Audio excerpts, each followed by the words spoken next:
सभी साथियों को नमस्कार।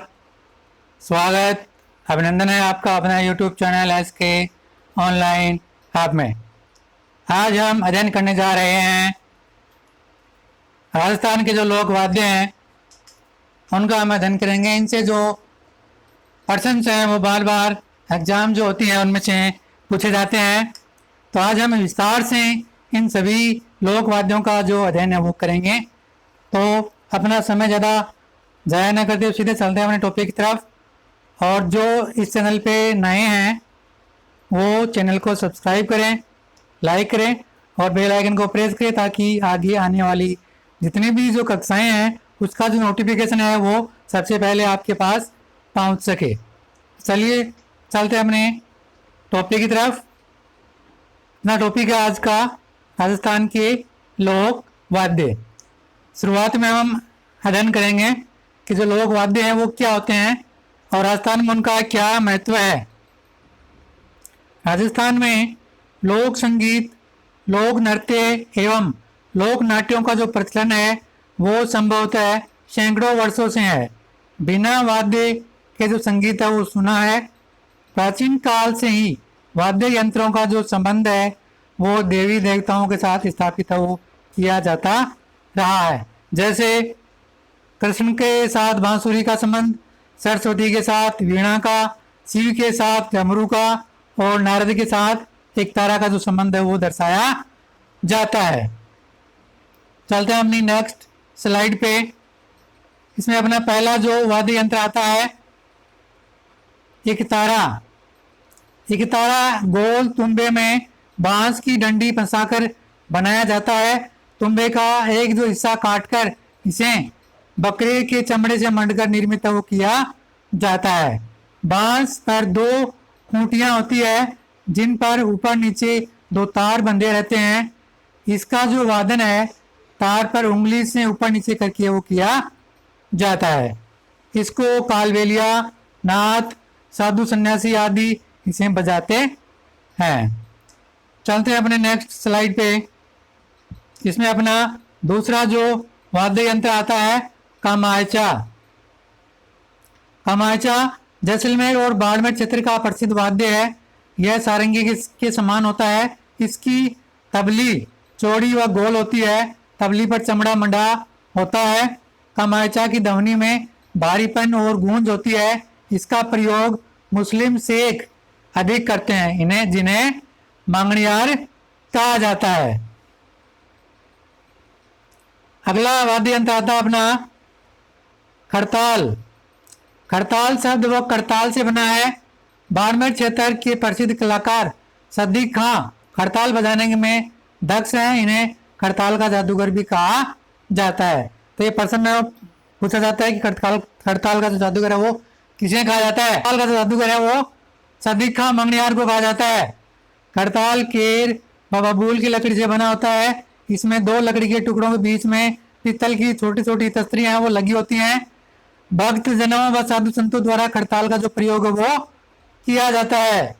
चलते हैं अपनी नेक्स्ट स्लाइड पे। नेक्स्ट स्लाइड में अपना वाद्य यंत्र आता है चंग। शेखावाटी क्षेत्र में होली के अवसर पर जो चंग वाद्य है वो बजाया जाता है जो लकड़ी के गोल घेरे के रूप में होता है। चंग में एक तरफ बकरे की खाल होती है जिसे दोनों हाथों से बजाया जाता है। चंग को कालबेलिया जाति के जो व्यक्ति हैं वो बजाते हैं। चलते हैं नेक्स्ट लोक वाद्य की तरफ। अगला अपना लोक वाद्य आता है जंतर। जंतर है वो वीणा के प्रारंभिक रूप जैसा है। इसके दो तुम्बे होते हैं जिसकी डांड बांस की बनी होती है जिसमें मगर की खाल के 22 पर्दे मोम से चिपके हुए होते हैं। इसके पर्दों के ऊपर 5 या 6 तार लगे होते हैं जिन्हें हाथ की अंगुली एवं अंगूठे से बजाते हैं।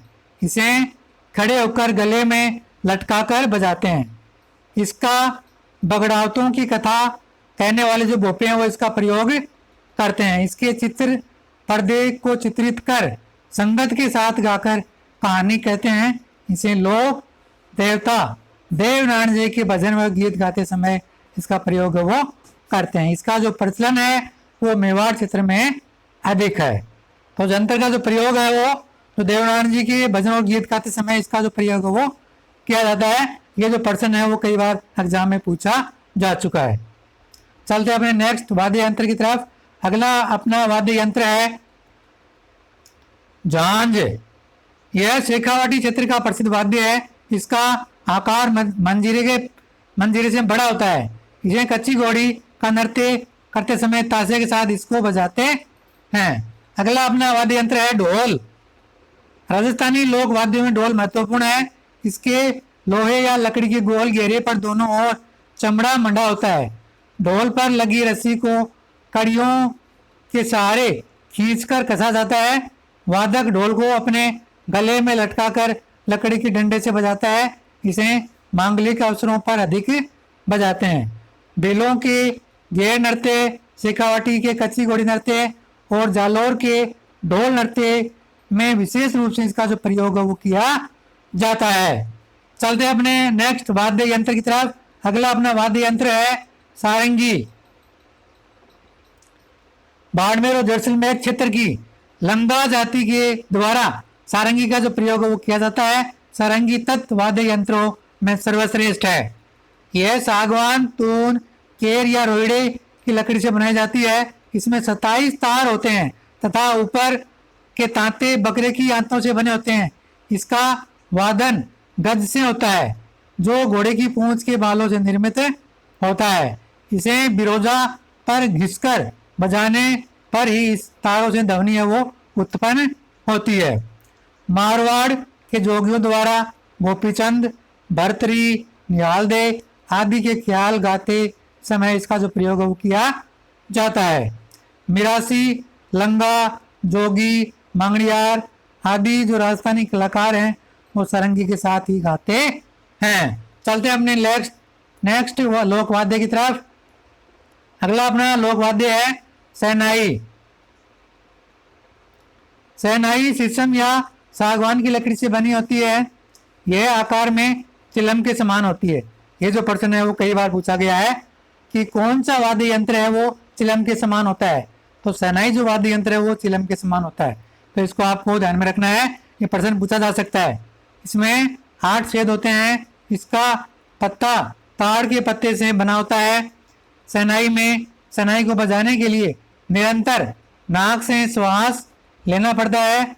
यह मांगलिक अवसरों पर विशेष रूप से बजाई जाती है। कभी कभी लोक नाट्यों के साथ भी शहनाई को बजाया जाता है। मांगी बाई मेवाड़ की प्रसिद्ध शहनाई वादिका और मांड गायिका है। चलते हैं अपने नेक्स्ट वाद्य यंत्र की तरफ। अगला अपना वाद्य यंत्र है वो अपना मंजीरा। मंजीरा डूंगरपुर क्षेत्र का प्रसिद्ध वाद्य यंत्र है। यह पीतल व कांसे की मिश्रित धातु का गोलाकार रूप होता है। 2 मंजीरों को आपस में घर्षित करके ध्वनि उत्पन्न की जाती है। यह निर्गुण भजन और होली के गीत के साथ तंदूरे एवं इकतारे के साथ भी बजाया जाता है। रामदेव जी के बोपे, कामड़ जाति के एवं 13 ताड़ी नृत्य में मंजीरों का जो प्रयोग है वो किया जाता है। चलते हैं अपने नेक्स्ट लोक वाद्य की तरफ। अगला अपना लोक वाद्य यंत्र है मशक। मशक चमड़े की सिलाई कर बनाया जाता है। इसमें एक ओर मुंह से हवा भरी जाती है तथा दूसरी ओर नली के छेदों से स्वर है वो निकाले जाते हैं।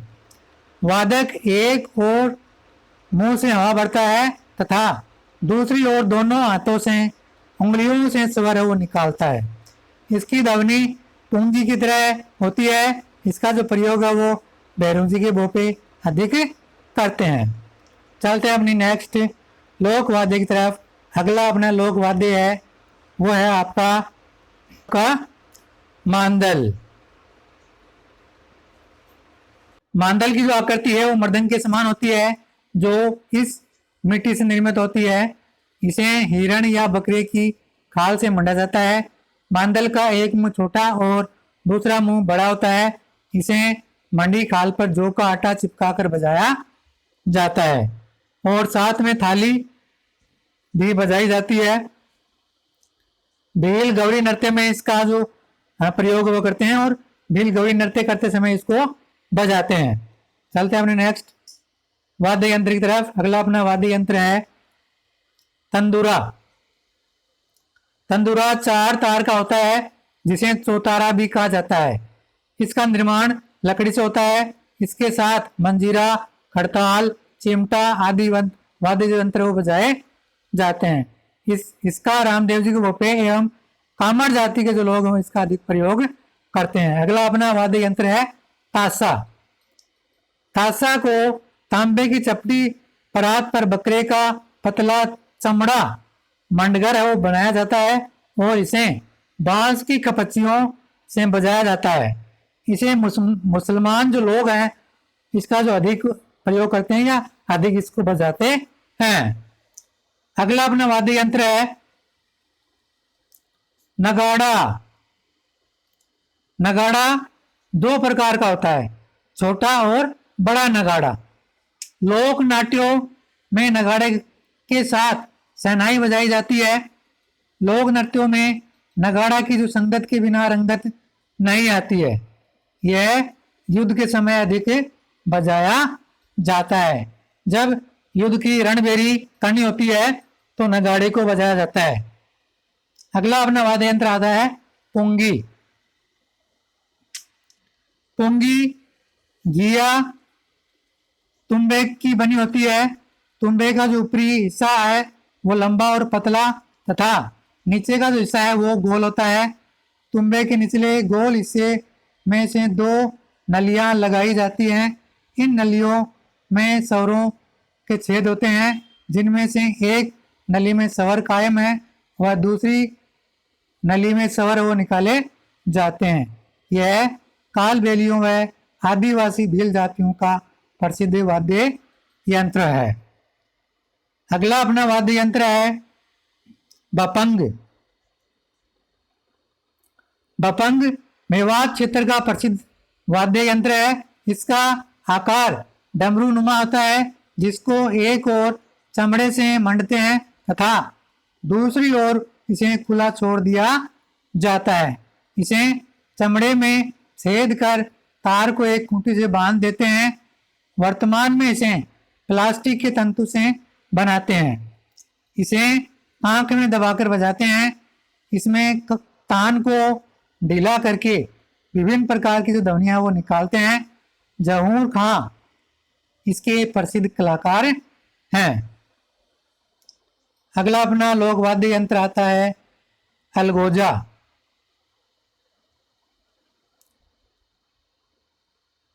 अलगोजा बांसुरी की तरह होता है। ये यहाँ पे थोड़ा सा मिसप्रिंट हुआ है। ये शायद आगे आगे लिखा हुआ है, तो इसको इतने को आपको नहीं लिखना है। यहाँ तक अलगोजा है वो राजस्थान का राज्य वाद्य है। यह बांसुरी की तरह होता है। यह बांस, पीतल और अन्य किसी भी धातु से बनाया जा सकता है। अलगोजा में स्वरों के लिए 6 छेद होते हैं, जिनकी दूरी स्वरों की शुद्धता के लिए निश्चित होती है। वादक 2 अलगोजे अपने मुंह में रखकर एक साथ बजाता है। एक अलगोजे पर स्वर कायम रखते हैं और दूसरे पर स्वर बजाए जाते हैं।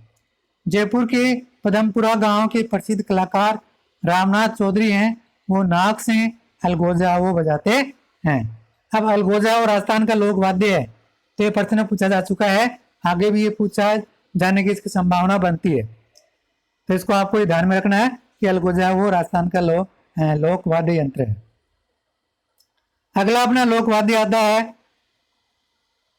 इसी के अंतर्गत, अलगोजे के अंतर्गत ही अलगोजा है वो जैसलमेर, जोधपुर, बाड़मेर, बीकानेर, जयपुर, सवाई माधोपुर, टोंक आदि क्षेत्रों में मुख्य रूप से इसको बजाया जाता है। अलगोजा को वीर तेजाजी की जीवन गाथा, डिगीपुरी का राजा, डोला मारू नृत्य और चक्का बवाई नृत्य में भी अलगोजा को बजाया जाता है। इसका जो प्रयोग है वो भील और कालबेलिया जो जाति हैं वो अधिक करती हैं। चलते हैं अपने नेक्स्ट लोक वाद्य की तरफ। अगला अपना लोक वाद्य आता है रावण हत्था। रावण हत्था भोपों का मुख्य वाद्य है। पाबूजी की फड़ को बांधते समय भोपे रावण हत्था का जो प्रयोग है वो करते हैं। इसे बनाने के लिए नारियल की कटोरी पर खाल मंडी जाती है जो बांस के साथ लगी होती है। बांस में जगह जगह खूंटियां लगा दी जाती है जिनमें तार बंधे होते हैं। यह वायलिन की तरह गज से बजाया जाता है। चलते हैं अपने अगले। तो इस प्रकार से अपनी जो स्लाइड है वो पूरी हो चुकी है और अपना जो आज का टॉपिक है लोक वाद्यों का वो भी इसी के साथ पूरा होता है। मैंने जितने भी जो प्रमुख लोक वाद्य हैं उन सभी का मैंने इस क्लास में समावेश किया है। तो आशा करता हूँ कि ये क्लास है वो आपको अच्छी लगी होगी। अगर आपको क्लास अच्छी लगती है तो कमेंट करके ज़रूर बताएं और अपने जो मित्र प्रतियोगी परीक्षाओं की तैयारी कर रहे हैं उनको आप ये क्लास शेयर जरूर करें। वीडियो देखने के लिए आप सभी का धन्यवाद।